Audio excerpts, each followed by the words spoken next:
4:30 और 5 बजे के आसपास मेडिकल डिवाइस पार्क तेलीवाल में, जहाँ कंस्ट्रक्शन साइट पे काम चल रहा है, 3 युवक आए और उन्होंने जो वहाँ पे सब कॉन्ट्रैक्टर हैं जगदीश, उनसे काम के लिए किसी बात के लिए बात की, बट उनका बहस हो गई और इसी बहस में जो उनके मुंशी थे गुरमीत, उनको स्कफल हुई और उनको माइनर इंजरी चेहरे पे आई। ये वहाँ से फरार हो गए और तकरीबन 5:45 बजे के आसपास डीएसपी साहब को कॉल आती है, तुरंत पुलिस की टीम को एक्टिवेट करते हैं। एसएचओ साहब और डीएसपी साहब और एक और टीम वहाँ पे मौके पे पहुँचती है, हालात को देखती है और उस हिसाब से एक रुका यहाँ पे छोड़ दिया जाता है और एफआईआर दर्ज की जाती है। प्रमुखता इसमें एक बात सामने आती है कि फायर हुआ, बट ऐसा कोई एविडेंस मौके पे नहीं मिलता है। आज भी फोरेंसिक की टीम वहाँ विजिट करेगी।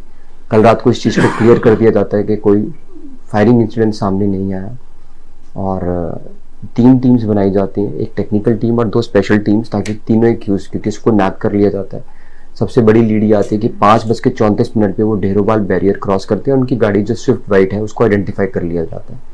उसके बाद एसएचओ साहब लीड करते हैं और आज तड़के मॉर्निंग जो तीनों एक्यूज हैं उनको अरेस्ट कर लिया जाता है और अब उनको न्यायालय में पेश किया जाएगा। 3 एक्यूज हमने वहाँ आइडेंटिफाई किए, क्योंकि वहाँ पे तो एक जो मुंशी है उन्हीं को, एक लड़के को आइडेंटिफाई किया जो राजेंद्र उर्फ जिंदू है। इसके जो 2 साथी थे, बालकृष्ण और तीसरा मेजर सिंह। मेजर सिंह कीरतपुर पंजाब का रहने वाला है, बालकृष्ण कालीबाड़ी का रहने वाला और जो जिंदू है मेन बरूना का रहने वाला है। इनके खिलाफ पहले भी 5-5 9 पर्चे, आपराधिक पर्चे हैं। काम को लेकर, क्योंकि माइनिंग में वहाँ पे काम चल रहा है, मेडिकल डिवाइस में काफ़ी काम होना है, वो कॉन्ट्रैक्ट हुआ है स्टेट गवर्नमेंट द्वारा, तो उसमें वो कुछ काम अपने ट्रक्स वगैरह लगाने चाह रहे थे, उसके लिए इनका कुछ विवाद हुआ और विवाद इतना बढ़ गया कि उनकी मुंशी है उससे हाथापाई हुई और उसको थोड़ा सा चेहरे पे चोट भी आया, जो प्राइमा फेसी लगती है शायद उसको फिस्ट से मारा गया है या बट से मारा गया, उसकी हम पुष्टि कर लेंगे। मैं उसी बात पे आ रहा हूँ कि जब हमने जो मेन जिनको चोट लगी मुंशी, उनका जब मेडिकल के लिए लेके गए और उन्होंने बात शायद मीडिया को बोली, अभी तक उन्होंने पुलिस को स्टेटमेंट नहीं दिया और घटना 4:30-5 बजे के बीच में हमें इतला 5:45 पे आई।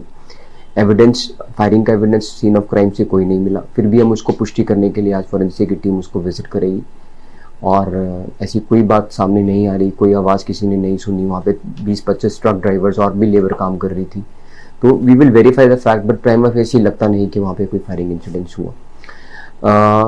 एक बात मैं और सामने रखना चाहूँगा कि हाल फिलहाल में नालागढ़ में ये एक आम चलन बन गया है, जब भी कोई लड़ाई होती है तो हमें कंप्लेंट कर दी जाती है कि वेपन का इस्तेमाल हुआ है या पिस्तौल रख के डराया गया है। ये चीज़ सही नहीं है, कृपया करके पुलिस से पुष्टि कर लें और बिना पुष्टि के र्यूमर्स ना फैलाएं।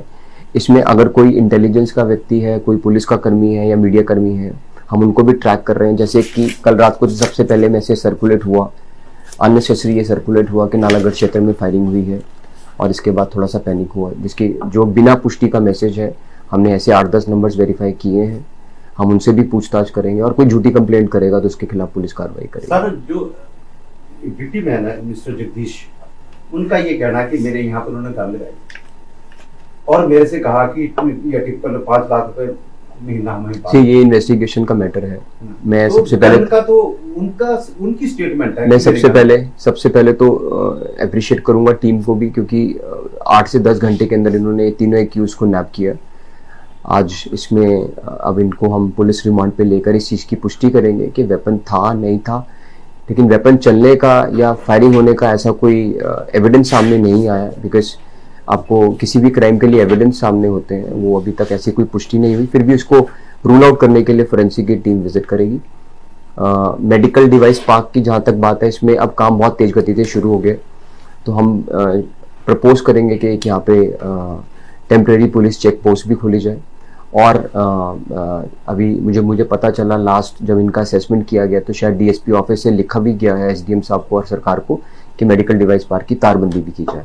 तो जो भी नेसेसरी कदम है सेफ्टी और सिक्योरिटी के, वो हम उठाएंगे। और लास्ट बात मैं रखना चाहूँगा, आज इस बार फिर नालागढ़ में सीसीटीवी कैमरे ने हमें मदद की, टाइम मदद की, क्योंकि जो ढेरोवाल से जब इनका एग्जिट हुआ 5:34 पे कैमरे में कैद हुई, गाड़ी कैद हुई, तो हमें प्रिसाइसली एक बड़ी स्ट्रॉन्ग लीड मिली। तो मैं आग्रह करूंगा आपके माध्यम से 650 कैमरा तकरीबन अभी तक हम इस साल में लगा चुके हैं। 1000 का टारगेट सिर्फ नालागढ़ क्षेत्र का है तो कृपया करके आप अपने घर, अपने प्रीमाइसेस, अपने ऑफिसेज, अपने शॉप्स जहाँ भी हैं, इंस्टीट्यूशन हैं, वहाँ पे कैमराज लगाएं ताकि क्राइम की रोकथाम में, क्राइम की डेटरेंस में हमें मदद मिल पाए।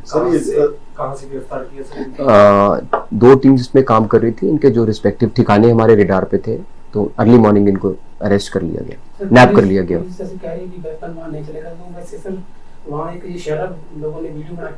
ये आप फोटो की पुष्टि नहीं कर पाएंगे क्योंकि आपको पता नहीं कहाँ से आया था। ये अच्छा, अगर आपके पास कोई लीड है तो हमसे शेयर करें, लेकिन वहाँ आज भी एक डिटेल्ड सर्च अभियान चला हुआ है और वेपन चलना और वेपन होना दोनों में अलग बात है।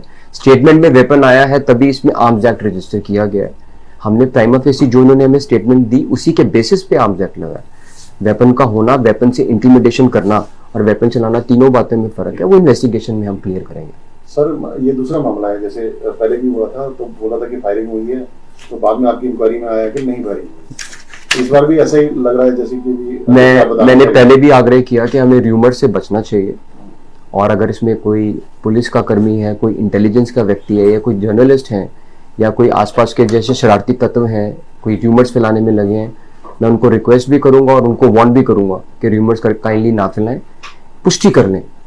मैं रात को यही था, यहाँ पे 2-3 पत्रकारों से मेरी रात को मुलाकात हुई। रात को एक आपसे आग्रह रहेगा, हमारा एरिया सेफ और सिक्योर है। कैमरे से हमें बुलंदी मिली है, कैमरास लगने से हमें एक हमारे साथी मिले, और ये पब्लिक के कारण ही हो पाया। मेडिकल डिवाइस पार्क थोड़ा दूर जाके है, 5 किलोमीटर जाकर अंदर, तो वहाँ पे भी अगर रूट में हम कैमरास लगा पाए, और जहाँ पे एंट्रीज हैं वहाँ भी मैं रिक्वेस्ट करूँगा कंसर्न एडमिनिस्ट्रेटिव मशीनरी से वहाँ भी कैमरा लगाए। हम पूरे नालागढ़ क्षेत्र को, BBN क्षेत्र से हमारा पेनिट्रेशन का प्लान है और बहुत अच्छे रफ्तार से काम चल रहा है।